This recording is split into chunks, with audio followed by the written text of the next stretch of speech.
जय हिंद दोस्तों, मैं नवीन शर्मा आप सभी का स्वागत करता हूं। आशा करता हूं आप सब एकदम अच्छे हैं, एकदम बेहतरीन हैं। एक बार सारे प्यारे दोस्त एक उत्साह के साथ बताएंगे आप सब कैसे हैं।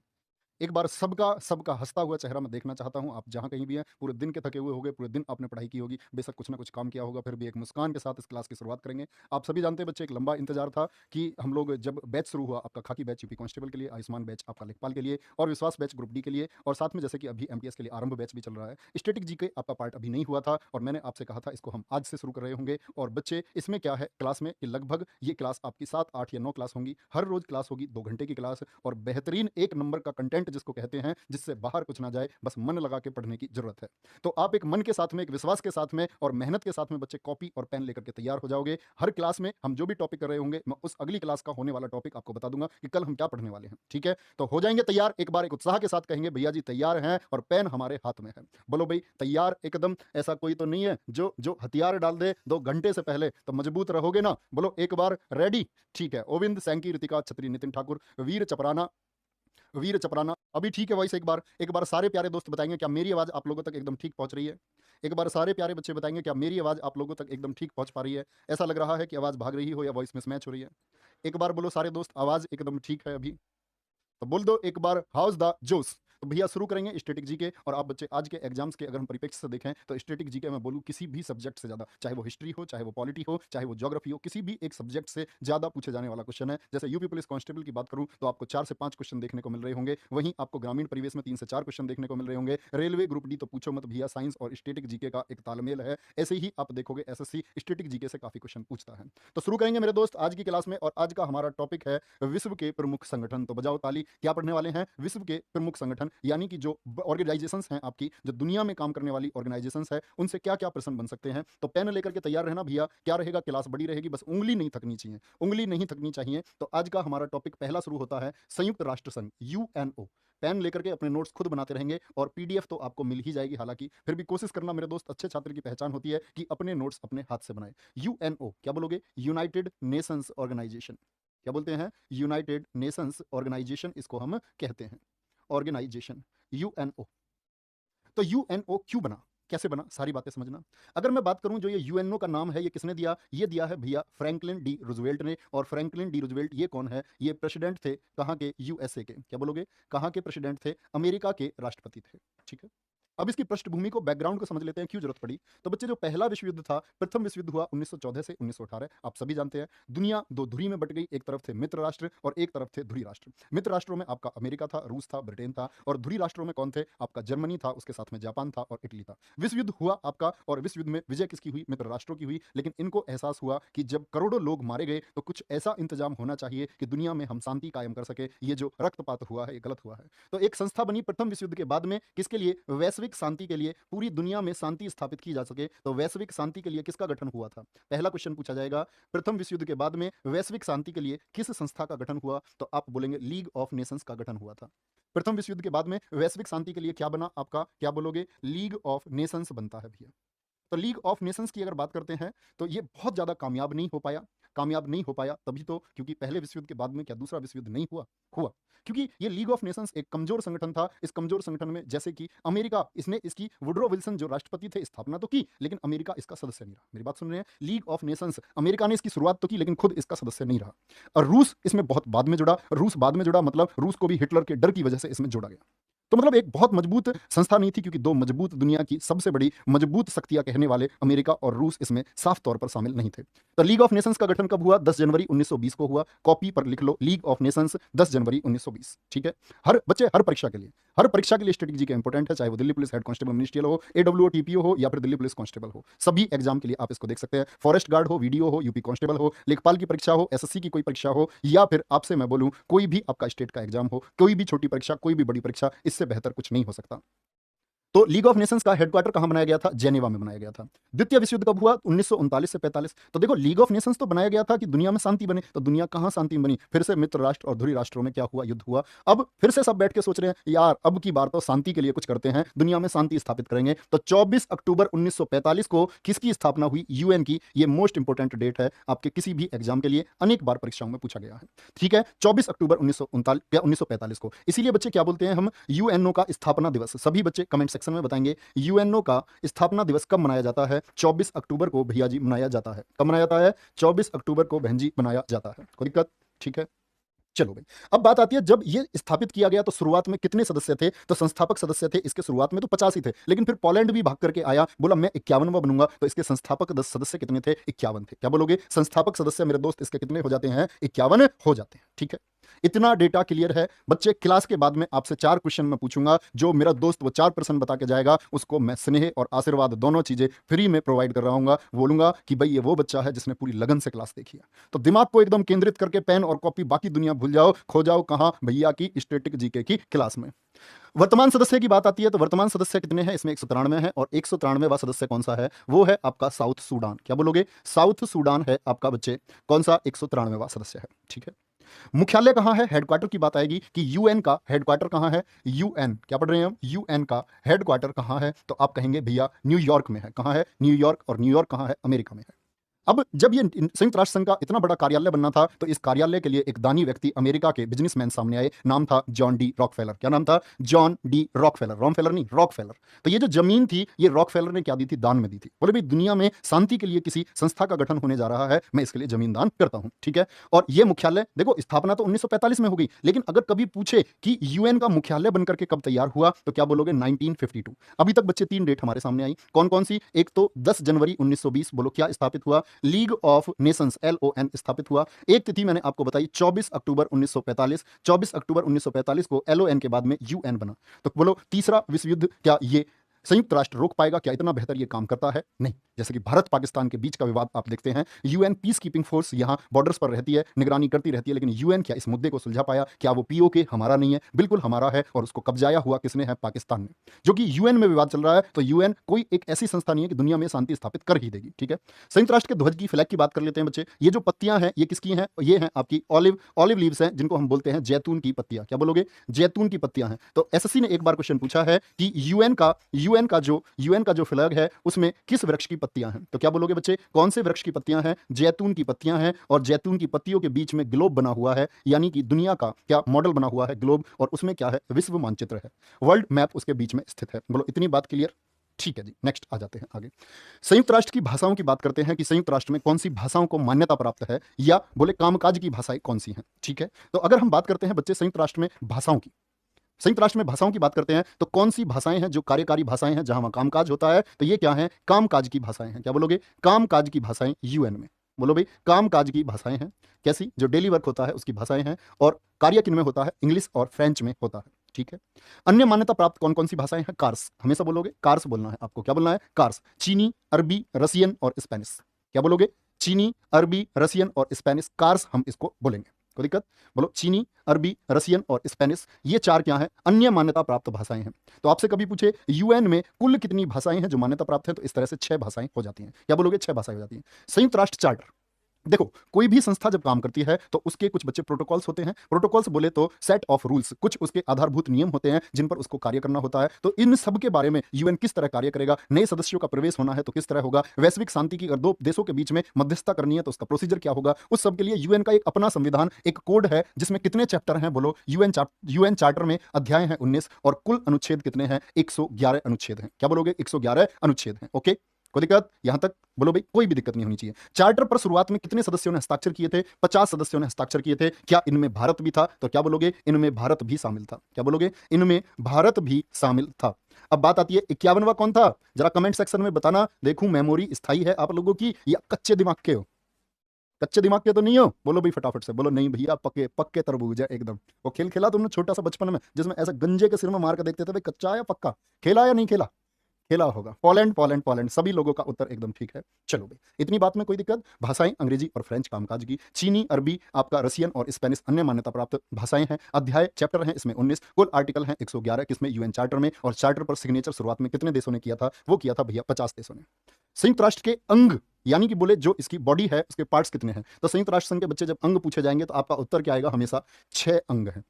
कितने अंग हैं? 6। पहला प्रश्न सुनो, 6 अंग हैं। 6 अंग में भी पूछेगा संयुक्त राष्ट्र संघ के वर्तमान में किस अंग ने कार्य करना बंद कर दिया है। ये जो प्रन्यास परिषद है ना, बोलना इसने 1994 से कार्य बंद कर दिया है। संयुक्त राष्ट्र संघ का कौन सा अंग है जिसने अपने कार्य को बंद कर दिया है?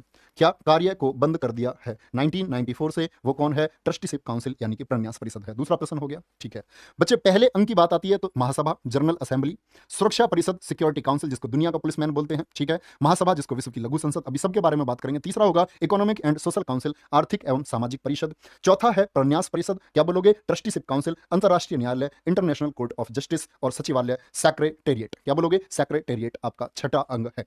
तो 6 अंग हैं इसके, कोई दिक्कत, आराम से नोट करेंगे आप लोग, कोई जल्दबाजी नहीं है, बड़े आराम से। जरूरी नहीं है कि हमारी फिक्स क्लास है इतने में, हमें अगर एक एक्स्ट्रा क्लास लेनी पड़ेगी तो हम कर लेंगे। तो बड़े आराम से आप लोगों को अपने अपने नोट्स तैयार करने होंगे। संयुक्त राष्ट्र संघ के अंग कितने हैं? बोलो भाई, एक बार आंख बंद करके बोलो। महासभा है भैया जी पहला अंग, फिर सुरक्षा परिषद है, तीसरा आर्थिक एवं सामाजिक परिषद है, चौथा प्रन्यास परिषद है, पांचवा अंतरराष्ट्रीय न्यायालय है, और छठा है सचिवालय। तो ठीक है, इनके बारे में, सबके बारे में पढ़ेंगे। तो पहला अंग कौन सा बताया मैंने? आपका महासभा। अब देखो सबसे इंपॉर्टेंट बात, इन सभी के हेडक्वार्टर, ये जो 6 अंग बताए, इसमें जो बाकी 5 अंग है उन सबके हेडक्वार्टर कहां है? न्यूयॉर्क में। इंपॉर्टेंट बात है कि मैं आपसे पूछूं महासभा का कार्यालय कहां है, तो महासभा का हेडक्वार्टर न्यूयॉर्क। यूएन का बच्चा बच्चा बता देता है, लेकिन जब बात आती है बच्चे, जब बात आती है आपकी कि प्रन्यास परिषद जो है संयुक्त राष्ट्र संघ का अंग, अब तो मतलब कार्य नहीं करता, तो पूछ लेता था पहले, मान के चलो प्रन्यास परिषद का हेडक्वार्टर कहां है, तो बहुत सारे बच्चे आंसर नहीं दे पाते थे। तो क्या बोलोगे? हेडक्वार्टर 5 अंग के न्यूयॉर्क में। और जो छठा अंग है इंटरनेशनल कोर्ट फॉर जस्टिस, उसका हेडक्वार्टर कहां है? हेग। हेग कहां पड़ता है आपका बच्चे? नीदरलैंड में स्थित है। कहां? नीदरलैंड में स्थित है हेग। तो नीदरलैंड में क्या है? हेडक्वार्टर है। फिर हम बात करते हैं पहले अंग महासभा की। पहले अंग महासभा की बात करते हैं बच्चे। पीडीएफ आपको मैं बता दूंगा कहां मिलेगी, रोजगार विधंकित एप्लीकेशन पर मैं बता दूंगा, अभी फोल्डर के बारे में जानकारी करके टीम से वो बोल दूंगा मैं आपको। तो महासभा की बात करते हैं तो विश्व की लघु संसद किस अंग को कहा जाता है? वो महासभा को कहा जाता है। प्रत्येक देश कितने प्रतिनिधि भेज सकता है? कितने रिप्रेजेंटेटिव अपने भेज सकता है? 5। लेकिन मान के चलो 5 मंत्री जी हमने भेज दिया देश से, वोट काउंट कितना होगा सबका? किसी मुद्दे पर अगर वोट दी जा रही है, जो सदस्य देश है वो सभी अपने 5-5 मैक्सिमम, ये 5 प्रतिनिधि कितने हैं? ये मैक्सिमम है। भेजने को 4 भेज दो, 3 भेज दो, 2 भेज दो, अकेला भेज दो, मत जाओ। बहुत से देश पार्टिसिपेट नहीं करते बैठकों में हमेशा। तो क्या बोलोगे? सबका वोट एक काउंट होता है। और बैठक कब होती है? हर साल होती है आपकी सितंबर के तीसरे मंगलवार से दिसंबर के मध्य तक चलती है। क्या बोलोगे? सितंबर के तीसरे मंगलवार से क्या बोलोगे? दिसंबर के मध्य तक चलती है इसकी बैठक। कोई भी दिक्कत? चलो भाई आगे। महासभा में कितने अध्यक्ष होते हैं? क्या बोलोगे? 21। क्या बोलोगे? एक अध्यक्ष होता है। ये इंपॉर्टेंट क्वेश्चन हो गया। संयुक्त राष्ट्र संघ का जो अंग है महासभा, उसमें उपाध्यक्ष कितने होते हैं? 21 उपाध्यक्ष होते हैं। क्या बोलोगे? और मुख्य समितियों के अध्यक्ष का चुनाव, जो 7 मुख्य समिति होती हैं वो भी चुनी जाती हैं, उनके अध्यक्षों का भी चुनाव कौन करती है? महासभा करती है। यानी एक अध्यक्ष, 21 उपाध्यक्ष और 7 मुख्य समिति जो निर्णय लेने के लिए बनाई जाती हैं, उनका चुनाव भी कौन करती है? महासभा करती है। ठीक है, महासभा के कार्य क्या क्या है? ये जनरल असेंबली क्यों बनाई गई है? तो जो बजट तैयार होता है यूएन का, जैसे यूएन के बजट की बात करते हैं, सबसे ज्यादा इसके बजट में जो हिस्सा है वो अमेरिका का है। बोलो एक बार सारे बच्चे कमेंट सेक्शन में, किसका? अमेरिका का हिस्सा है। और अमेरिका क्या करता है? सबसे ज्यादा बजट देता है यूएन को, और तो उसकी दावेदारी भी ज्यादा है और उसकी क्या बोलते हैं वैल्यू भी ज्यादा है यूनाइटेड नेशंस में। तो बजट तैयार करती है। बजट हर दूसरे वर्ष महासचिव द्वारा पेश किया जाता है। सुनना मेरी बात को, यूएन का बजट क्या हर साल पेश होता है? यस और नो? आपका उत्तर होगा नो, हर दूसरे साल में यूएन का बजट पेश होता है। महासभा का दूसरा कार्य क्या है? जैसे कि किसी नए सदस्य को शामिल करना है, कोई देश शामिल होना चाह रहा है यूनाइटेड नेशंस में, कोई देश आपका शामिल होना चाह रहा है संयुक्त राष्ट्र संघ में, तो वो क्या महासभा डिसीजन लेती है। 2/3 बहुमत से ये डिसीजन लिया जाता है, 2/3 से। क्या बोलोगे? 2/3 बहुमत से कि ये शामिल होगा या नहीं होगा। महासचिव की नियुक्ति, मोस्ट इंपोर्टेंट क्वेश्चन, जो ये महासचिव होते हैं संयुक्त राष्ट्र संघ के, वर्तमान में कौन है? एंटोनियो गुटेरस है ना। तो एंटोनियो गुटेरस को किन्होंने चुना होगा? तो महासचिव की नियुक्ति भी महासभा के द्वारा ही की जाती है। किसकी सिफारिश पर? किसकी सिफारिश पर? आपकी बच्चे सुरक्षा परिषद की सिफारिश पर की जाती है। किसकी सिफारिश पर? बोलो फटाफट से। सुरक्षा परिषद की सिफारिश पर। मोस्ट इंपोर्टेंट है, नोट जरूर करना। सुरक्षा परिषद की सिफारिश पर इसको नियुक्त किया जाता है। सुरक्षा परिषद की सिफारिश पर। कोई दिक्कत? चलो भाई नेक्स्ट। अब बात आती है दूसरे अंग की। संयुक्त राष्ट्र संघ के दूसरे अंग की बात करते हैं। जो दूसरा अंग है उसको बोलेंगे सिक्योरिटी काउंसिल यानी कि सुरक्षा परिषद, और इसको बोलते हैं दुनिया का पुलिसमैन। क्यों जी पुलिसमैन क्यों? सगलू संसद तो समझ में आया कि वो बजट तैयार करती है, आपका सारे कानूनी कार्य महासभा द्वारा किए जाते हैं। ये पुलिसमैन क्यों? पुलिस का क्या काम होता है? पुलिस का काम होता है दुनिया में शांति बनाए रखना। तो यहाँ शक्तिशाली देश है। शक्तिशाली देश कैसे? तो बोलेंगे कुल सदस्य कितने? 15। अभी समझाऊंगा इस बात को। तो सुरक्षा परिषद में कभी भी पूछा जाए कुल सदस्य, प्रश्न को हमेशा ध्यान से पढ़ना, कुल सदस्य पूछे तो बच्चे क्या बोलोगे? 15 हो जाएंगे। और 15 को कैसे बांटना है? 10 और 5 में। तो पूछता है संयुक्त सुरक्षा परिषद में अस्थायी सदस्य कितने होते हैं? अस्थायी 10 हैं। और स्थायी देश कितने हैं आपके? स्थायी देश कितने हैं? 5 हैं, जिनको हम बोलते हैं ABC। फिर से क्या बोलोगे? ABC फिर से क्या बोल देते हो? RS लिख लो। ABC फिर से RS फॉर रसिया। ठीक है, क्या बोलोगे? अमेरिका, ब्रिटेन, चाइना, फ्रांस, रूस। बोलो एक बार, अमेरिका, फ्रांस, क्या बोलोगे? अमेरिका, फ्रांस, रूस, ब्रिटेन और चाइना। ये जो 5 है ना, इनके पास होती है वीटो पावर, निषेधाधिकार शक्ति। निषेध अधिकार शक्ति। कितने देश टोटल? 15। 15 ने बोला, 15 देशों में से 15 देशों ने किसी एक देश के पक्ष में बच्चे, 14 ने तो बोल दिया हाँ जी, 14 ने बोला हाँ जी यहां शांति स्थापित होनी चाहिए, या कोई नई बात की है, कोई क्षेत्र किसी देश को देना, 14 ने बोला। एक देश इस स्थाई में से बोला, रूस, फ्रांस, चीन, ब्रिटेन, अमेरिका में से बोला नो, सिर्फ एक।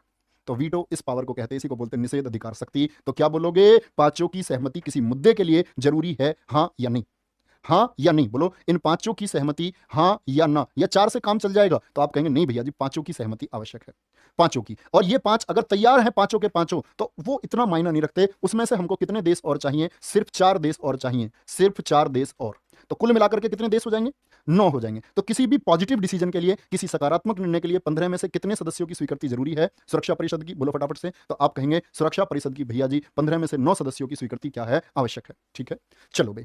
भारत, बोलो भाई, भारत क्या स्थायी सदस्य है? कई बार क्वेश्चन पूछता है बच्चे, कई बार क्वेश्चन पूछता है, ऑप्शन दे देगा, पूछेगा कौन सा सुरक्षा परिषद का स्थायी सदस्य नहीं है। तो 3 तो विकल्प यहां से मिलते हैं, एक विकल्प आपका अलग मिलता है। तो एक अलग मिलेगा। तो अस्थायी जो सदस्य होते हैं उनकी संख्या है 10। उनका चुनाव कौन करती है? महासभा। 2/3 बहुमत से पारित होना चाहिए, तो उस देश को अस्थायी सदस्य चुन लिया जाता है। भारत अस्थायी कितनी बार बना गया? तो अभी भारत वर्तमान में बोलो अस्थायी सदस्य सुरक्षा परिषद का है या नहीं है? तो आप सब क्या बोलोगे? भैया जी अभी है, और 8वीं बार चुना गया। 1 जनवरी 2021 से लेकर के 31 दिसंबर 2022 तक रहेगा। यानी कौन सी बार चुना गया भारत? 8वीं बार चुना गया। सबसे ज्यादा बार कौन चुना गया है? जापान, सबसे अधिक 11 बार चुना गया है। क्या बोलोगे? सबसे अधिक जापान कितनी बार? 11 बार मेरे दोस्त ये चुना गया है। कोई दिक्कत इस बात में? नोट कर सकते हैं आप, कितनी बार चुना गया है जापान को? सबसे ज्यादा 11 बार चुना गया है।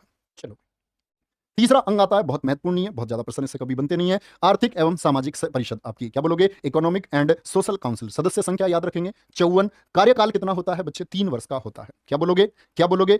क्या बोलोगे? सदस्य संख्या इसकी 54 है, कार्यकाल 3 वर्ष का होता है। ठीक है, कोई दिक्कत? बैठक वर्ष में कितनी बार होती है? जैसे महासभा की मैंने बताई आपको, बैठक वर्ष में 1 बार होती है। इसकी बैठक वर्ष में कितनी होती है? 2 बार इसकी बैठक होती है।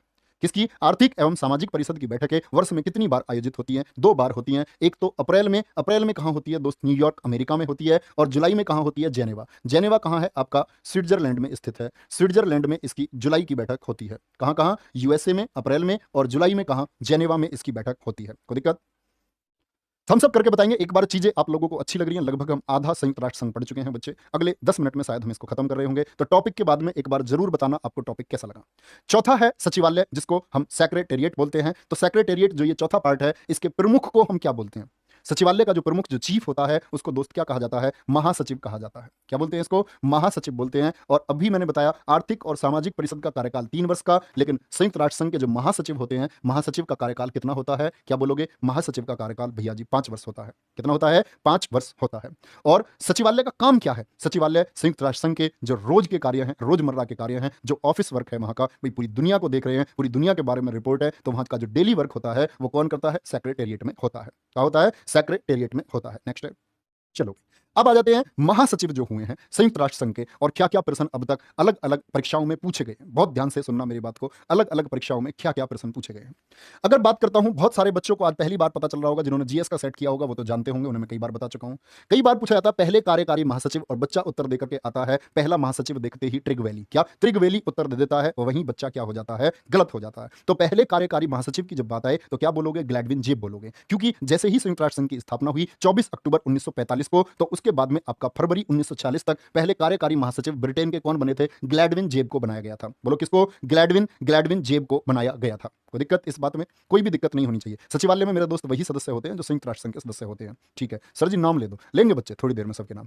देखो आप लोग जब कभी भी टॉपिक को पढ़ते हो ना मेरे मित्र, मेरी एक बात गांठ बांध लो, जब आप सेलेक्ट बच्चे से मिलोगे ना, तो उससे पूछना आप, आपका कोई दोस्त हो कि आप सच में अपना समय कमेंट्स में जाया करते थे? आपका जो नाम है ना दोस्त, ये इतना बड़ा नाम है, इसको दुनिया ले सकती है, दुनिया पुकार सकती है इस नाम को। ये ताकत आपके अंदर है। किसी को आपका नाम लेने की आवश्यकता नहीं है कि आप किसी के द्वारा नाम लेने से कोई प्रसिद्धि प्राप्त कर लोगे या आप महान हो जाओगे। नहीं दोस्त, वो आप खुद हो, जो आप खुद को इस मुकाम पर पहुंचा सकते हो कि आपका नाम दुनिया ले सकती है। तो मेरे द्वारा जरूरत नहीं होनी चाहिए उसकी। बोलो, अपना सारा ध्यान पढ़ाई में लगाओ, एकदम फुल टू फोकस जिसको बोलते हैं एकदम। बोलो भी। तो भैया अगर पूछे पहले महासचिव कौन है, तो कार्यकारी समझे, एग्जीक्यूटिव में वो एग्जीक्यूटिव है। ये कौन है? पहले महासचिव है। तो पहले महासचिव कौन थे संयुक्त राष्ट्र संघ के? ट्रिगवेली थे। तो एक तो नाम याद रखना और किस देश से थे। बाद की बातें इतनी इंपॉर्टेंट नहीं है, ये इस्तीफा दे दिया। जो मैं बता रहा हूं वो इंपॉर्टेंट मार्क करते चलो, जो मैं सर्कल करूंगा उसको महत्वपूर्ण मार्क कर लेना, ठीक है। तो किस देश से थे? नॉर्वे से थे। इस्तीफा दे दिया था इन्होंने क्योंकि यूएसएसआर इनके विरोध में चल रहा था। संयुक्त राष्ट्र संघ जब इनकी पुनर्नियुक्ति की बात हुई तब भी उसने वीटो का इस्तेमाल किया। बाद में इनके कार्यों में अड़चन डाली, किसके द्वारा? यूएसएसआर, सोवियत संघ के द्वारा। फिर उन्होंने इस्तीफा दे दिया था। दूसरे महासचिव कौन है? डैग हैमरसोल्ड। बोलो, डैग हैमरसोल्ड। और कई बार परीक्षाओं में पूछा गया है संयुक्त राष्ट्र संघ के वो कौन से महासचिव थे जो हवाई दुर्घटना में मारे गए थे। तो स्वीडन के रहने वाले थे डैग हैमरसोल्ड और हवाई दुर्घटना में मारे गए। सबसे इंपॉर्टेंट बात, इस जो नोबेल पुरस्कार मैं आपको पढ़ाऊंगा ना दोस्त, जो नोबेल पुरस्कार मैं आपको पढ़ाऊंगा तो मैं बताऊंगा ये जो नोबेल प्राइज है दुनिया का सबसे बड़ा पुरस्कार, ये दो ही व्यक्तियों को मिला है मरणोपरांत। कितने? दो ही व्यक्ति हैं जिनको मरणोपरांत ये पुरस्कार मिला है। एक तो आपके एरी एक्सल है और दूसरे कौन थे? डैग हैमरसोल्ड। तो वह कौन से महासचिव थे संयुक्त राष्ट्र संघ के जिनको जिनको नोबेल पुरस्कार प्राप्त हुआ? तो क्या बोलोगे? नोबेल प्राइज प्राप्त हुआ, वो है जी डैग हैमरसोल्ड। कोई दिक्कत मेरे दोस्त? चलो भाई, यूथ हंट। यूथ हंट कहां से थे? आपका म्यांमार से थे। तो एक प्रश्न पूछा जाता है, पहले ऐसे महासचिव बताओ जो नॉन यूरोपियन थे। नॉन यूरोपियन बोले तो गैर यूरोपीय, ऐसे किसी देश से जो यूरोप में नहीं आता। भाई नॉर्वे यूरोप में, स्वीडन यूरोप में, तो पहले एशियाई बने या गैर यूरोपीय लिख करके दे देता है। गैर यूरोपीय यानी कि जो यूरोप महाद्वीप से नहीं थे, तो गैर यूरोपीय बोले या पहले एशियाई बोले, बात एक ही है। आपका उत्तर होगा यूथ हंट, जो कि आपके कौन थे? तीसरे महासचिव थे। क्या बोलोगे? तीसरे महासचिव थे। तो थंट चाचा कौन है? थंट चाचा है भैया एशिया से, अपने से लगते हैं एशिया के। जब आदमी फौज में चला जाता है ना तो ये कहता भैया जिले का आदमी, वहां कश्मीर में ड्यूटी पे तो ऐसा लगता है जैसा गांव का आदमी हो। तो ये हमारे भैया मानो इनको।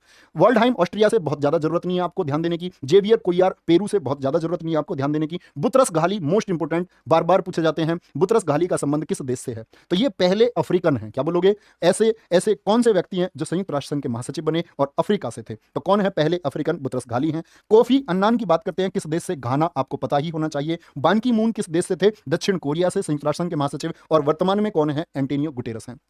तो आपसे अगर मैं पूछूं भैया कुल महासचिव कितने हुए यूएन के, फटाफट से कमेंट सेक्शन में एक बार सारे बच्चों का आंसर आना चाहिए। कोई ऐसा तो नहीं है भाई नींद में हो जाओ, नींद चैन को त्यागो तुम मेरे साथी, नींद चैन को त्यागो तुम। और फिर क्या है, जब नींद चैन त्याग दोगे तो कहते हैं ना कि छात्र तो संघर्ष की एक मूर्ति होता है। ये वो पल होते हैं हमारे जब हमें चीजें लुभाती है, हम बाकी चीजों की तरफ आकर्षित होते हैं, जब हम चीजों को कल पर टाल देते हैं। यही वो अवस्था होती है, यही आयु होती है। और कहते हैं कि जो जो जो जो इस मानसिक शक्ति पर भी काबू पाता है वो क्या हो जाता है? वो दृढ़ निश्चयी हो जाता है और उसके लिए मंजिल क्या हो जाती है? आसान हो जाती है दोस्त। बोलो भाई, तो एंटोनियो गुटेरस वर्तमान में कौन है? महासचिव हैं। तो कुल आपका उत्तर आएगा बच्चे, कुल 9 महासचिव हुए हैं। ठीक है भाई, नेक्स्ट है।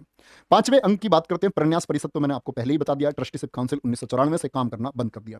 अंतर्राष्ट्रीय न्यायालय की बात करते हैं बच्चे, स्थापना कब हुई है? इसकी स्थापना बाद में हुई है, संयुक्त राष्ट्र संघ के बाद में नहीं हुई है। तो आप क्या बात समझे? आप बात समझे कि जी शुरुआती समय में संयुक्त राष्ट्र संघ के कितने अंग थे? बोलो 5 अंग थे। शुरुआती समय में कितने अंग थे? 5 अंग थे। छठा अंग बाद में बना आपका अंतर्राष्ट्रीय न्यायालय 3 अप्रैल 1946 को। कब? 3 अप्रैल 1946 को। हेडक्वार्टर कहां है इसका? हैग, नीदरलैंड में। ये सारी चीजें मैंने आज ही आपको जीएस की क्लास में 3 बजे भी बताई थी, याद है या नहीं है? चलो बोलो भाई, कहां है इसका हेडक्वार्टर? मैंने बोला बाकी 5 के कहां? न्यूयॉर्क में। इसका हेग में। इसका जो अपना कोड है, जो चार्टर है, उसमें कितने चैप्टर हैं? 5। और अनुच्छेद कितने हैं आपके? 70 हैं। जरा देखूं मेमोरी आपकी बच्चे, मैंने यूएन में जो यूएन का महासभा का अपना चार्टर था उसमें बताओ कितने चैप्टर और कितने आर्टिकल आपको बताए थे, कितने अध्याय और आपको कितने कितने अनुच्छेद मैंने बताए थे। जरा फटाफट से मेरी हौसला अफजाई करो तो मैं सीखूं कि हाँ मैं चीजें आपके दिमाग में स्टोर कर पाया भैया। 19,111। वाह गजब मेरे दोस्तों, गजब। 19,111।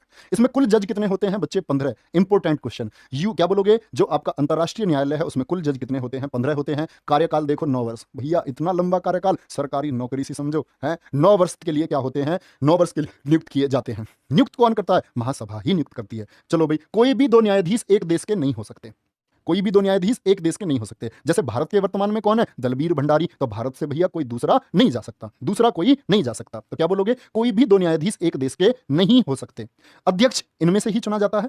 अध्यक्ष इन 15 में से ही चुना जाता है। और उपाध्यक्ष भी। क्या बोलोगे? उपाध्यक्ष भी। और अध्यक्ष को क्या बोलते हैं? उसका कार्यकाल 3 वर्ष का होगा। आप कहोगे भैया ये तो भैया जज तो 9 वर्ष के लिए रहते हैं। जो अध्यक्ष चुना जाएगा वो 3 साल के लिए, फिर किसी और को बनाएंगे अध्यक्ष 3 साल के लिए, फिर किसी और को अध्यक्ष बनाएंगे, ऐसी किसी और को उपाध्यक्ष बनाते हैं। ठीक है, तो क्या बोलोगे? सबसे इंपॉर्टेंट है इनका, क्या बोला मैंने? न्यायाधीशों की संख्या, कार्यकाल और headquarter. UP triple SC PET का पूछा हुआ क्वेश्चन है। अब जिन बच्चों ने प्री दिया होगा वो जानते होंगे। अभी लेखपाल मेंस की तैयारी आप कर रहे हैं तो प्री में क्या पूछा था? अंतर्राष्ट्रीय न्यायालय का मुख्यालय कहां है? चलो भाई, न्यायालय की भाषा कौन सी है? फ्रेंच फोर, ये कोई भाषा नहीं होती, फ्रेंच और अंग्रेजी। क्या बोलोगे? फ्रेंच और अंग्रेजी क्या है? न्यायालय की भाषा है। न्यायालय का कोरम कितना है? 9 जज। ये कोरम क्या होता है भैया जी? तो समझो, जैसे कि ये कोर्ट खुल गया भैया, कोर्ट खुला, कोर्ट का गेट खुला, तो जब कार्यवाही शुरू होगी, कोई भी सुनवाई शुरू होगी, सुनवाई क्या मर्डर केस की करते हैं भैया? ये मर्डर केस की, लड़ाई झगड़ा, तलाक तलाक, किसी किसी किसी का ऐसे पत्नी से झगड़ा हो जाता, सौतन आ जाती है, इस तरह के फैसले करता है क्या? नहीं, ये दो देशों के बीच के विवाद के फैसले करता है। किसके? जब दो देशों के बीच में, दो कंट्रीज के बीच में जो डिस्प्यूट है, जो झगड़ा है, विवाद है, उसके लिए कार्य करता है कौन? आपका काम करता है बच्चे, अंतरराष्ट्रीय न्यायालय काम करता है। तो कोरम, तो ये कार्यवाही कब शुरू होगी? जब आपका भैया 60% यानी कि 9 जज बैठ जाएंगे सुनवाई के लिए, तब कार्यवाही शुरू होगी। इसी को हम लोग कोरम बोलते हैं। तो अंतरराष्ट्रीय न्यायालय में कोरम कितना है? 9 जज का है। क्या बोलोगे? 9 जज का है। न्यायालय में पहले भारतीय मुख्य न्यायाधीश कौन बने थे? बात इंपॉर्टेंट है, दोनों बातों में अंतर देखना। ये तो सिर्फ न्यायाधीश, न्यायाधीश बने बेनेगल रामाराव, लेकिन पूछे मुख्य न्यायाधीश के पद पर कौन पहुंचे थे? डॉक्टर नगेंद्र सिंह पहुंचे थे। कौन? डॉक्टर नगेंद्र सिंह पहुंचे थे। और अगर बात करता है न्यायाधीश की, तो क्या बोलोगे? बेनेगल रामाराव। वर्तमान में कौन न्यायाधीश है? दलवीर भंडारी, अपने दूसरे कार्यकाल पर चल रहे हैं। क्या बोलोगे? दूसरे कार्यकाल पर चल रहे हैं आपके दलवीर भंडारी। दलवीर नहीं है, दलवीर भंडारी है भैया। जज साहब रह चुके थे यहां भी, ठीक है। और न्यायाधीश को कौन चुनता है? जनरल असेंबली चुनती है। कौन चुनता है? महासभा ही चुनती है। कोई दिक्कत? बोलो भाई, एक टॉपिक हमारा खत्म होता हुआ। बोलो, आंखें बंद करो और जरा सोचो, क्या कुछ मिस हो गया? पूछूं जरा क्वेश्चन, पूछूं जरा, बता दो मुझको। जो ये सिक्योरिटी काउंसिल है, आज का क्वेश्चन नंबर 1 है। 5 क्वेश्चन पूछूंगा पूरी क्लास में। जो ये बच्चे सिक्योरिटी काउंसिल है, सिक्योरिटी काउंसिल में जो अस्थायी सदस्य चुना जाता है, क्या अस्थायी सदस्य जो चुना जाएगा, जैसे कि मानो भारत को चुना गया, तो अस्थायी सदस्य को महासभा चुनती है। कोई दिक्कत नहीं है, महासभा चुनती है। और महासभा जो चुनती है, मैंने नहीं बताया प्रश्न आपको, उत्तर आप ही बताओगे, कितने वर्षों के लिए चुना जाता है? जरा देखूं कितने बच्चों में दिमाग है। मैंने नहीं बताया, ना पढ़ाया है, लेकिन मैं उम्मीद करूंगा आप इसका उत्तर बता दोगे। कितने वर्षों के लिए चुनाया जाता है आपका अस्थायी सदस्य को? स्थायी का तो कोई कार्यकाल ही नहीं है। 2 वर्ष तो आप सब समझ गए। 1 जनवरी 2021 से भारत, 31 दिसंबर 2022 तक, यानी कि भैया 2 वर्ष तक के लिए चुना गया, तो 2 वर्षों के लिए चुना जाता है। तो अस्थायी सदस्य का कार्यकाल कितना होता है? इसको बोलते हैं माइंड ऑफ प्रेजेंस। ठीक है, ये माइंड ऑफ प्रेजेंस है, प्रेजेंस ऑफ माइंड, क्या बोलो? प्रेजेंस ऑफ माइंड कहते हैं। ठीक है, तो आप लोग उत्तर बता पाए, बहुत गजब। अगले संगठन की तरफ चलते हैं बच्चे, विश्व बैंक, वर्ल्ड बैंक की तरफ चलते हैं। अगला संगठन कौन सा है हमारा? वर्ल्ड बैंक है। और वर्ल्ड बैंक की बच्चे जब बात आती है, तो वर्ल्ड बैंक के नाम पर आता है दुनिया का सबसे बड़ा बैंक। हाँ जी, ऐसा ही है। तो क्या बोलोगे? क्या बोलोगे? Washington DC, Washington DC. क्या बोलोगे? एक बच्चा कह रहा है जी, क्या कह रहा है ये? विजयलक्ष्मी पंडित भी तो रही हैं बच्चे, वो यूएन जाने वाली हैं, यूएन जाने वाली, अंतरराष्ट्रीय न्यायालय की नहीं है वो। चलो आगे आएंगे। तो हेडक्वार्टर कहां है? वॉशिंगटन डीसी में। डीसी समझते हो ना? डीसी का मतलब होता है डिस्ट्रिक्ट ऑफ कोलंबिया, क्योंकि कोलंबस ने अमेरिका की खोज की थी, इसलिए वॉशिंगटन के नाम के आगे हम क्या लगाते हैं? Washington DC. ये क्या है? ये लोगो है विश्व बैंक का। स्थापना कब हुई? 1944 में। और क्या था आपका? ब्रेटन वुड्स सम्मेलन के द्वारा। कौन सा सम्मेलन था? न्यू हैम्पशायर में हुआ ब्रेटन वुड्स सम्मेलन। तो कई बार पूछ लेता है किस सम्मेलन के द्वारा? ब्रेटन वुड्स सम्मेलन। बहुत सारे बच्चे को कंफ्यूजन रहता है, कहता है 1945 में हुई है। तो बच्चे कभी भी पूछे आपसे स्थापना, तो 1944। क्या बोलोगे? 1944 में स्थापना हुई है, क्योंकि सम्मेलन 1944 का है। इसकी आपसे पूछे कि इसने अपना कार्य कब से शुरू किया, तो विश्व बैंक ने अपना कार्य जो प्रारंभ किया था, कार्य शुरू किया था आपका 1945 से। 1945 से इसने अपना क्या कार्य शुरू कर दिया था। तो एक मिथ अपने दिमाग से आप लोग निकाल के रखना। तो कुल सदस्य क्या होंगे? कुल सदस्य होते हैं इसमें 189। क्या बोलोगे? कुल सदस्य कितने हैं? 189 हैं। ठीक है, प्रमुख कौन है विश्व बैंक के? डेविड मालपास हैं। कौन है? डेविड मालपास कौन है? इसके प्रमुख हैं विश्व बैंक के। कोई दिक्कत? चलो भाई, अब बात आती है विश्व बैंक की। तो यहां एक लाइन लिखी हुई है, केवल विकासशील देशों को ऋण प्रदान करता है। कर्ज किसको देता है? केवल विकासशील। और एक आएगा आपका आईएमएफ, आगे पढ़ाऊंगा मैं आपको, इंटरनेशनल मॉनेटरी फंड, अंतरराष्ट्रीय मुद्रा कोष। ये किसको देता है? ये भैया ऋण जो प्रदान करता है, ये विकासशील और विकसित दोनों देशों को ऋण प्रदान करता है। आईएमएफ तो विकासशील और विकसित दोनों को ऋण प्रदान करता है, लेकिन विश्व बैंक केवल कर्जा किसको देता है? क्या बोलोगे? विकासशील देशों को ऋण प्रदान करता है। तो विकासशील देशों में मान के चलो पाकिस्तान गया तो रेफ्टे भी लगा सकता है पाकिस्तान में, बोले कि विकासशील की बात थी और नीच की बात नहीं थी। नीच हमने कहीं भी नहीं लिख रखा था अपने चार्टर में, तो सिर्फ मतलब विकासशील दे देगा उसको, ऐसी बात नहीं है। विश्व बैंक का सदस्य बनने के लिए अंतरराष्ट्रीय वित्त निगम, अभी पढ़ाऊंगा मैं आपको, इंटरनेशनल फाइनेंस कॉर्पोरेशन, क्या बोलोगे? इंटरनेशनल फाइनेंस कॉर्पोरेशन निगम का सदस्य बनना जरूरी होता है। तो विश्व बैंक की सदस्यता के लिए क्या बोलोगे? विश्व बैंक की सदस्यता के लिए किसकी सदस्यता लेनी आवश्यक है? आईएफसी, बोलो, अंतरराष्ट्रीय वित्त निगम, इंटरनेशनल फाइनेंस कॉर्पोरेशन। अभी पढ़ेंगे आगे थोड़ा सा, ओके। चलो भाई, विश्व बैंक समूह 5 अंतरराष्ट्रीय संगठनों का समूह है। विश्व बैंक में कितने समूह आते हैं? कितने समूह आते हैं? और पता नहीं कब से क्वेश्चन पूछ रहा है। जैसे आप अभी आगे आने वाले टाइम में दिल्ली पुलिस दोगे, तो 2017 का आप जीएस का पहला ही सेट उठा करके देखो, उसमें पूछा आईबीआरडी के नाम से किसे जाना जाता है। जब बच्चे को पता ही नहीं था, बच्चा तो ये 2 चीजें पढ़ने में इंटरेस्ट रखता है हमेशा, बोलेगा स्थापना कब हुई और इसके कुल सदस्य कहां है, हेडक्वार्टर कहां है, और करंट में ये पढ़ लेता है प्रमुख कौन है। बच्चे क्या पता आईबीआरडी क्या होता है? बच्चे तो अब जाके सजग हुए हैं, जब जीएस में आने लगे ना अटपटे प्रश्न, तब बच्चों को पता चला, अरे यार बहुत पढ़ना पड़ता है भैया। ठीक है, चलो, पुनर्निर्माण तो कितने अंग हैं टोटल इसके? 5 पार्ट हैं। कितने पार्ट बताए मैंने? 5 पार्ट हैं। 5 पार्ट में से बच्चे पहला पार्ट कौन सा है? आपका IBRD है, international bank for reconstruction and development, पुनर्निर्माण और विकास के लिए अंतर्राष्ट्रीय बैंक। पुनर्निर्माण एवं विकास के लिए अंतर्राष्ट्रीय बैंक बोले तो international bank for reconstruction and development, इसकी स्थापना कब हुई? विश्व बैंक के साथ ही हुई। और कभी कभी आपसे बोले तो वर्ल्ड बैंक को किस अन्य नाम से भी जाना जाता है? IBRD के नाम से भी जाना जाता है। कोई दिक्कत? IBRD के नाम से भी जाना जाता है। कभी कभी पूछ लेता विश्व बैंक विकल्प देकर के किनका समूह है, तो ऐसे भी पूछा है परीक्षाओं में, IBRD IDA का समूह है। तो सबको ध्यान से देखना, पहला अंग कौन सा? IBRD। दूसरा अंग कौन सा? बच्चे सदस्य बेशक मत याद रख लेना, इसकी स्थापना बेशक मत याद रख लेना, लेकिन क्या इसका क्या बोलोगे आप लोगों को? अंग का नाम पता होना चाहिए। अंतरराष्ट्रीय वित्त निगम, इंटरनेशनल फाइनेंस कॉर्पोरेशन, अभी आपको बताया था मैंने। तो विश्व बैंक का सदस्य बनने के लिए किसका? IFC का सदस्य होना जरूरी है। और IFC की स्थापना कब हुई है? 1956। सदस्य इसमें 184 हैं। सदस्य क्या है इसमें? 184। कोई दिक्कत?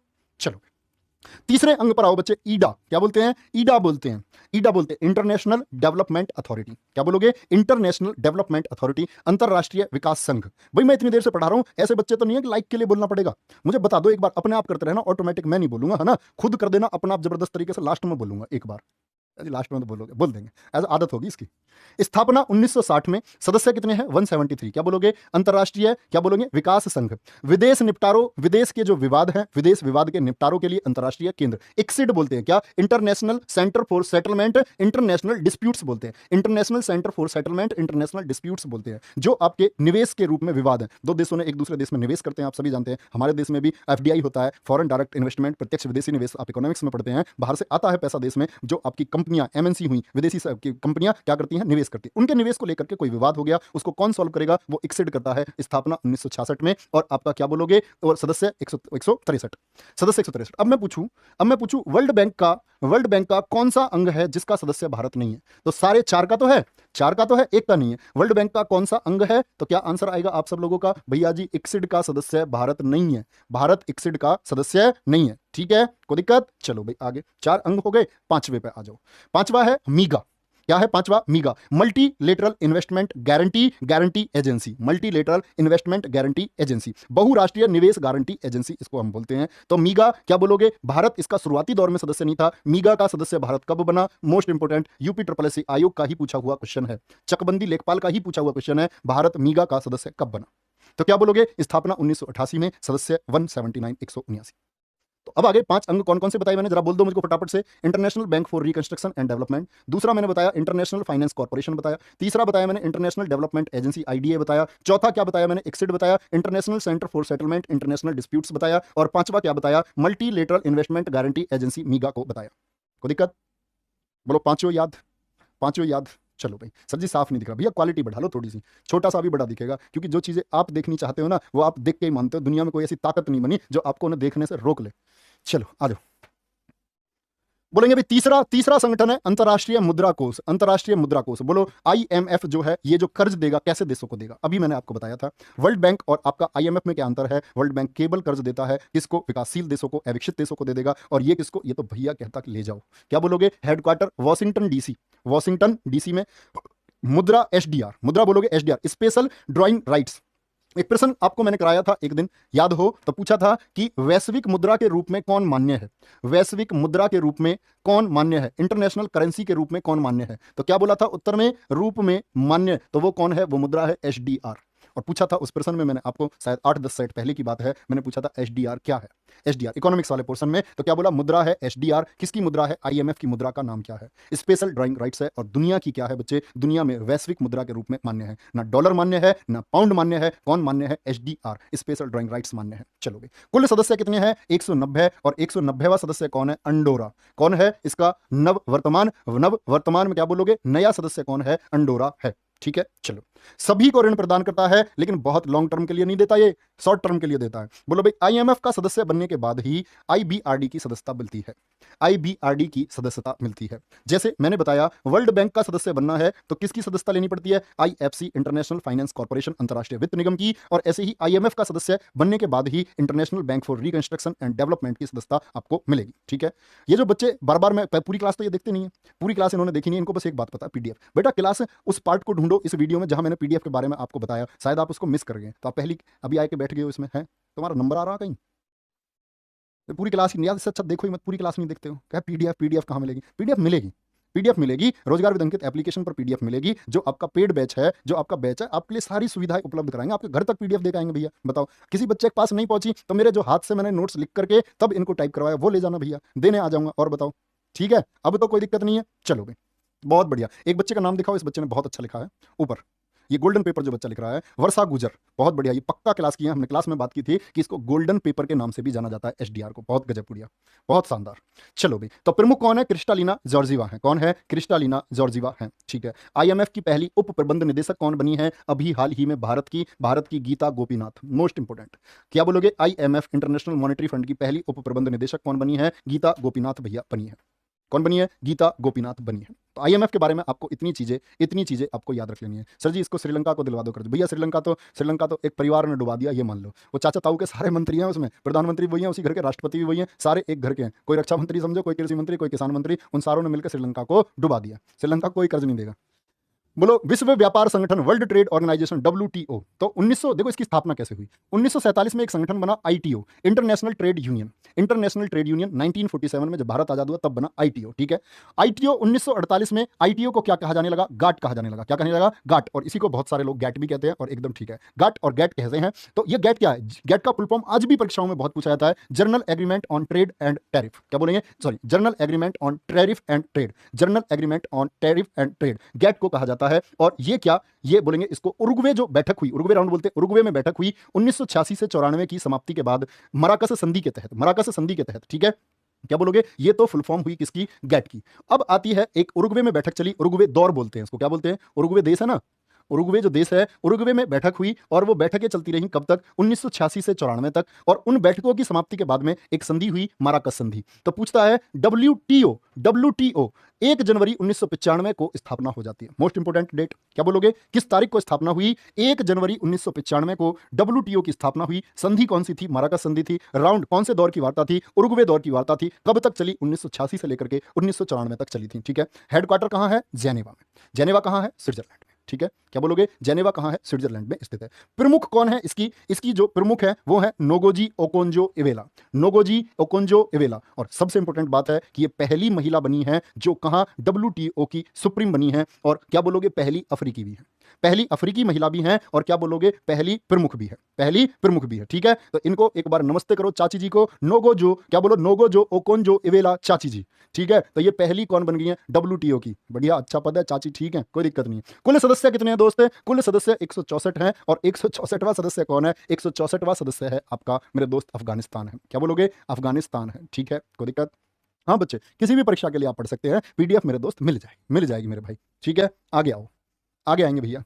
अब आते हैं किसकी बात पर? European union. यूरोपियन यूनियन जिसको EU के नाम से जाना जाता है, यूरोपियन यूनियन। यूरोपियन यूनियन की स्थापना कब हुई? 1958 में हुई। 1958 में कौन सी संधि से हुई? कौन सी संधि से? WTO की स्थापना हुई मराकस संधि से। और उरुग्वे राउंड के बाद में 86 से 94 इसकी स्थापना हुई 1 जनवरी 1998। WTO की स्थापना हुई 1 जनवरी 1995 को। क्या बोलोगे? 1995 को, ठीक है। सदस्य देश कितने हैं इसमें? 27 हैं। कितने हैं? 27 हैं। हेडक्वार्टर कहां है? ब्रुसेल्स में है, बेल्जियम की राजधानी है ब्रुसेल्स, ठीक है। यूरो, ये जो यूरोपियन यूनियन है इसने अपनी एक मुद्रा चलाई। तो किसकी मुद्रा है? यूरो। क्या बोलोगे? यूरोपियन यूनियन ने अपनी मुद्रा चलाई और उस मुद्रा का नाम है यूरो। तो मोस्ट इंपोर्टेंट क्वेश्चन है कि भैया यूरो जो मुद्रा है उसका चलन कब से शुरू हुआ था? 1 जनवरी 2002 से शुरू हुआ था। कब से? 1 जनवरी 2002 से शुरू हुआ था, ठीक है। अब बात आती है कितने देश ऐसे हैं? क्या 27 के 27 हैं जो यूरो को अपनाते हैं? नहीं जी, 19 देश। तो प्रश्न बनता है यूरोपियन यूनियन के कितने देश हैं जो बताओ भाई फटाफट से, कितने देश हैं जो यूरो नहीं अपनाते? तो ऐसा प्रश्न आ जाएगा, ये अब आपका जनरल प्रश्न बन जाता है, यूरो नहीं अपनाते। तो क्या बोलोगे भैया? 8 देश ऐसे हैं भैया जी जो आपका नहीं अपनाते हैं। अपनाने वाले कितने हैं? 19। कुल सदस्य देश कितने हैं? 27 सदस्य देश। एक बच्चा कह रहा 28, नहीं दोस्त, 28 हुआ करते थे, 28 हुआ करते थे। अभी कितने देश हैं? 27, क्योंकि ब्रिटेन क्या हो गया? यूरोपियन यूनियन से बाहर हो गया। और यूरोपियन यूनियन से बाहर हुआ, ब्रिटेन के बाहर होने की घटना को ही क्या बोलते हैं? तो कई बार पूछा जाता है ब्रिटेन के बाहर होने की घटना किससे? यूरोपियन यूनियन से। ब्रिटेन के बाहर होने की जो घटना है ये क्या कहलाती है? तो बाहर होने की घटना मेरे दोस्त कहलाती है ब्रेक्जिट। क्या कहलाती है? ब्रेक्जिट कहलाती है। यानी कि ब्रिटेन एग्जिट हो गया। एग्जिट हो गया किससे? यूरोपियन यूनियन से एग्जिट हो गया। कोई दिक्कत? तो ब्रेक्जिट क्या है? क्वेश्चन पूछा जाएगा आपसे, ब्रेक्जिट क्या है? तो आप क्या कहोगे? ब्रिटेन का यूरोपियन यूनियन से बाहर चले जाना, यूरोपियन यूनियन से बाहर चले जाना, बाहर हो जाना, उसको छोड़ देना, ठीक है।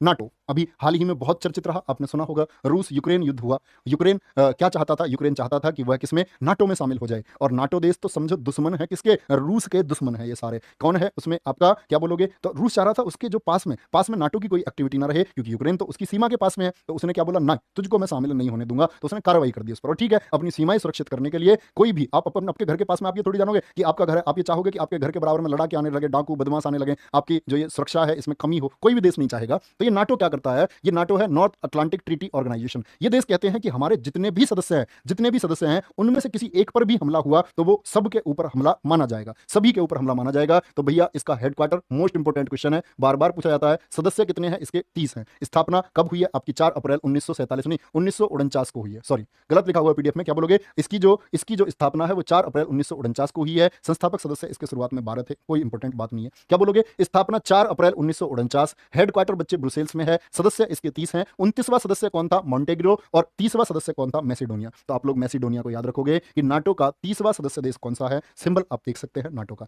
North Atlantic Treaty Organisation. Full form बहुत महत्वपूर्ण है, जितनी जटिल फुल फॉर्म होगी आप समझ लेना किसी संगठन की, उतनी महत्वपूर्ण होगी। जब तक बोर्ड पर दिख रहा है उसको बोलते रहो लगातार, नॉर्थ अटलांटिक ट्रीटी ऑर्गेनाइजेशन। मस्तिष्क बच्चे कहते हैं ना, ये बहुत ताकतवर है, आप इसको जो प्रयास कराओगे ना, जो आप इससे प्रैक्टिस कराओगे, ये चीजों को स्टोर कर लेता है, किसी भी चीज को नहीं भूल सकता। इसकी एक अपनी, कहते हैं ना, इंसान की जो याददाश्त है ना, वो सबसे बेहतर है, सबसे बेहतर। चलो आगे बात करते हैं। फिर आता है आपका सार्क।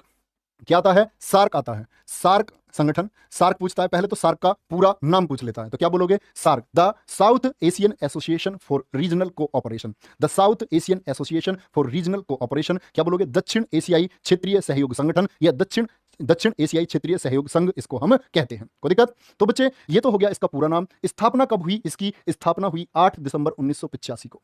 स्थापना कहां हुई इसकी? 1985 को। और ये स्थापना कहां हुई थी? ढाका में स्थापना हुई थी। कहां हुई थी? ढाका, बांग्लादेश में ये स्थापना हुई थी 1985 में। ठीक है, हेडक्वार्टर कहां है? इंपोर्टेंट क्वेश्चन है, हेडक्वार्टर कहां है? काठमांडू में स्थित है। सदस्य देश कितने हैं सार्क के? बोलो भैया, सार्क के सदस्य देश मेरे दोस्त कितने हैं? तो आपको याद रख लेना, MBBS पानी, MBBS कर गए पानी पी के, बड़ा आसानी से याद हो जाता है। तो P for Pakistan, A for Afghanistan, N for क्या है आपका? नेपाल है, I फॉर इंडिया। क्या बोलोगे? Pakistan, Afghanistan, Nepal, India. M for आपका मालदीव, B फॉर बच्चे भूटान, B फॉर बांग्लादेश और S फॉर श्रीलंका। बोलो, मालदीव, भूटान, बांग्लादेश, श्रीलंका, पाकिस्तान, अफगानिस्तान, नेपाल और इंडिया। ठीक है, पहला सम्मेलन कहां हुआ था इसका? ढाका में। और बच्चे याद रख लेना, इसकी स्थापना तो 1985 में हुई, लेकिन इसका जो हेडक्वार्टर है ना, ये बाद में तैयार हुआ था। जैसे यूएन का भी, भाई यूएन की स्थापना कब हुई थी? 24 अक्टूबर 1945। और उसका हेडक्वार्टर न्यूयॉर्क में कब बना था? बताना जरा कमेंट सेक्शन में। मैंने आपको बोला था रॉकफेलर ने जमीन दान में दी, और उसका जो कार्यालय था वो कब बन के तैयार हुआ? तो मेरे दोस्त आपका उत्तर मुझे पता है, एक बच्चे का आएगा और ठीक आएगा। 1952, बहुत गजब। इसी तरह बच्चे सार्क का जो ये हेडक्वार्टर है ना, ये भी बाद में यानी 1987 में तैयार हुआ था, 1987 में तैयार हुआ था। सार्क के पहले महासचिव कौन थे? तो सार्क क्या है? भारत के पास के देश है, आप देख सकते हैं, भारत के पास के देश है। और पास के भी कौन से देश हैं बच्चे? पास के भी कौन से देश हैं? बिल्कुल समीपस्थ जो देश हैं। अबुल हसन पहले महासचिव थे। ये क्यों इंपोर्टेंट है? पूछा जाता है। क्या कोई भारतीय भी सार्क का महासचिव रहा है? हाँ, सीलकांत शर्मा एकमात्र हैं बच्चे। क्या बोलोगे? सीलकांत शर्मा एकमात्र हैं जो 2008 से 2011 तक क्या रहे हैं? महासचिव रहे हैं। आपके किसके महासचिव रहे हैं? ये रहे हैं आपके सार्क के। वर्तमान में कौन है? एसाला रुवान है। एसाला रुवान कहां के? श्रीलंका। एसाला रुवान। पर्यवेक्षक देश पूछे बच्चे 9 हो जाएंगे, पर्यवेक्षक देश पूछे तो 9, और कुल देश पूछे सदस्य देश तो 8 हो जाएंगे। ठीक है, कोई दिक्कत? कोई दिक्कत? बहुत बढ़िया। हसन मेरे मामा का नाम है, बहुत अच्छी बात, अच्छा नाम है मामा का। चलो भाई आगे आएंगे, बहुत बढ़िया। और आप लोग क्लास को लगभग 10,000 लाइक के करीब पहुंचा चुके हैं 1 घंटे में, बहुत बड़ी बात है। इतने प्यार के लिए मेरे दोस्त थैंक यू। चलो भाई, आसियान की बात करते हैं। अगला संगठन है आसियान। आसियान की बात करते हैं तो बच्चे association of south east Asian Nations. Association of south east Asian Nations full form बहुत इंपॉर्टेंट है। स्थापना कब हुई है? 8 अगस्त 1967 को। 1967 में क्या हुई? आसियान की स्थापना हुई। और आसियान का मुख्यालय कहां है? जकार्ता, इंडोनेशिया में है। कहां है? जकार्ता, इंडोनेशिया में। हेडक्वार्टर मोस्ट इंपॉर्टेंट, वास्तव में मोस्ट इंपॉर्टेंट, लेकिन जब जटिल प्रश्न बनाता है तब बनाता है। और देखो पूछेगा आसियान का सदस्य कौन सा नहीं है।